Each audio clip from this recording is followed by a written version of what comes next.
दबी हुई अब बाहर निकलने वाली थीं। उस पुनर्मिलन के लिए मंच तैयार था जिसकी उन्हें गुप्त रूप से इच्छा थी।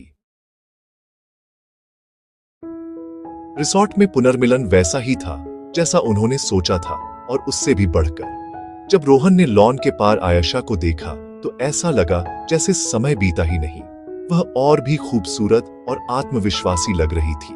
जब उनकी आंखें मिली तो बाकी दुनिया फीकी पड़ गई। उनके चेहरों पर एक धीमी मुस्कान फैल गई।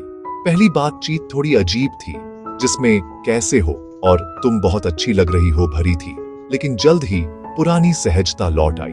उन्होंने एक शांत कोना ढूंढा और घंटों बात की। पिछले 5 सालों का हालचाल पूछा, अपनी सफलताओं और असफलताओं को साझा किया। वह चिंगारी जो उस पहली शादी में जगी थी, वह अभी भी वहीं थी, पहले से ज्यादा चमक रही थी। जैसे जैसे समीर और प्रिया की शादी की रस्में चलती रहीं, रोहन और आयशा एक दूसरे से अलग नहीं हो पाए। यह उस पहली शादी का एक रीप्ले जैसा था, लेकिन इस बार कोई दिखावा नहीं था। भावनाएं वास्तविक और अकाट्य थीं। एक बीच पार्टी के दौरान रोहन ने आखिरकार हिम्मत जुटाई। आयशा, उसने शुरू किया, मैं तुम्हें जाने देने के लिए बेवकूफ था।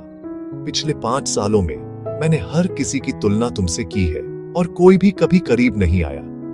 मुझे लगता है कि मैं उस पहले डांस के बाद से तुमसे प्यार करता रहा हूं। आयशा की आंखों में आंसू भर आए।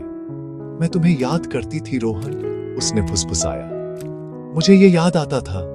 उसने धीरे से उसके आंसू पोंछे और चांदनी रात में उसने उसे चूमा। ये एक ऐसा चुंबन था जिसने अतीत को सील कर दिया और भविष्य का वादा किया। इस बीच उनके सबसे अच्छे दोस्त समीर और प्रिया, जिनकी शादी हो रही थी, उन्हें दूर से देख रहे थे। वे प्यार में पड़ने से पहले सालों तक सबसे अच्छे दोस्त रहे थे। रोहन और आयशा की कहानी को देखकर उन्हें अपनी खुद की यात्रा याद आ गई। प्रिया ने समीर की ओर मुड़कर कहा, उन्हें देखो, उन्हें समझने में सालों लग गए। समीर मुस्कुराया, उसका हाथ पकड़ते हुए। कभी कभी सबसे अच्छी प्रेम कहानियां सबसे अच्छी दोस्ती से शुरू होती हैं, या उनके मामले में सबसे अच्छी प्रतिद्वंद्विता से। दिल को वह समझने में थोड़ा समय लगता है जो आत्मा पहले से जानती है। अंत में यह एक से ज्यादा तरीकों से प्यार का उत्सव था। रोहन और आयशा, जो पहले प्रतिद्वंद्वी थे, एक दूसरे के पास वापस आ गए। उनकी प्रेम कहानी को आखिरकार वह शुरुआत मिली जिसकी वह हकदार थी। दुश्मनी से एक नकली रिश्ते तक और अंत में सच्चे प्यार तक की उनकी यात्रा दिल के अप्रत्याशित स्वभाव का एक प्रमाण थी। और जैसे ही उनके दोस्त समीर और प्रिया ने शादी की, उन्हें भी एक खूबसूरत सच्चाई का एहसास